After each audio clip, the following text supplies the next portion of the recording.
For the BC Human Rights Tribunal.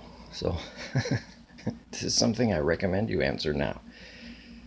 The reason for that is I'm about to file more human rights complaints, and if it turns out that you do not define human rights as they are written down, of course you will, like the BCGU was included in the complaints against employers for their failings to represent their workers, then you will be co-complainant. No, wait. I'm not sure that's the right word. You will be included in those that I accuse of violating my rights. Let me give you an example. When I was in Norway, which was my first time leaving Canada, living my life as the elusive Homo sapien, which is a case study because I'm rare, it turns out. And when I was in their immigration jail, I never officially said I am applying for refugee status or asylum.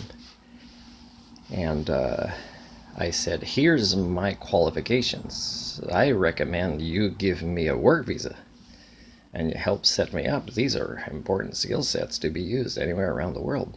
And here's my diploma. Here's references.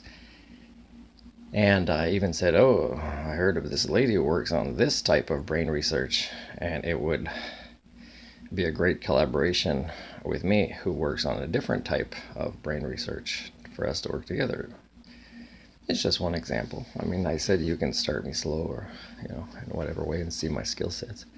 But people are suspicious when you leave an area, right? Or when you don't have, let's say, as is the case now for me, recent references. They grow suspicious because they're not very good at evaluating others, right? So what they did was they broke their own rules and sent me back to Canada on their dime. And it's good because I didn't have the money to leave anyways. And what was ridiculous, again, is I think it must have been that they think that I should be able to have a roof or bread to eat. And a little bit that's what you see in refugee camps, let's say in Africa, is you'll see capitalist contractors who will kind of buy the farms from the locals, take it out of their hands forever, the locals. So that means they'll create more refugees. And then they'll grow rice and sell the rice to the United Nations organizations that'll feed rice to people in tents, as if that's how you help people that are refugees or that are dealing with trauma, is that, because they don't have enough counselors to help people with trauma.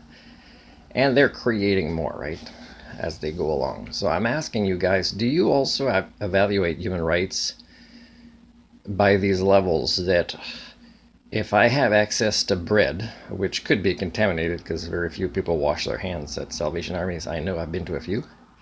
And I'm not just talking about recipients, I'm talking about volunteers or staff.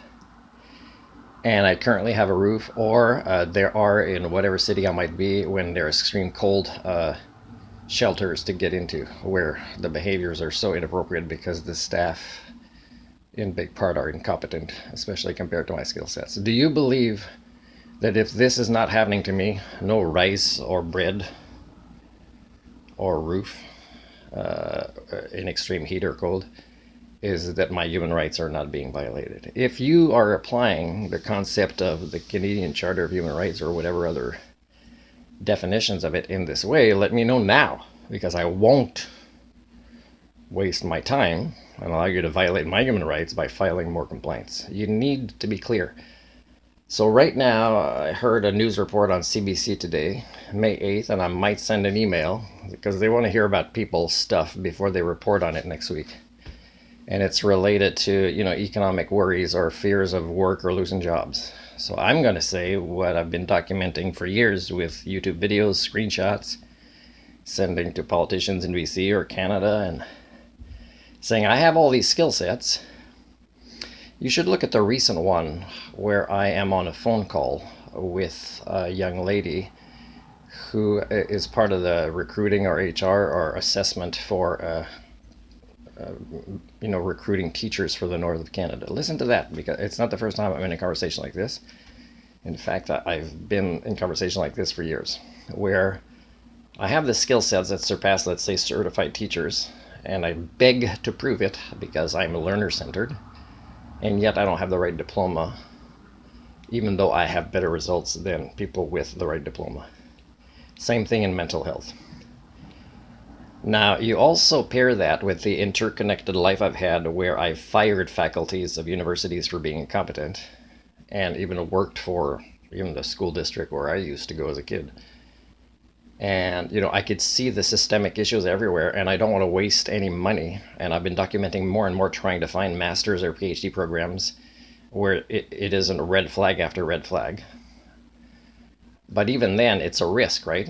It's a risk to be in debt, to receive incompetent higher education, and then still not be offered a job because I'm better than the norm that are protected by unions.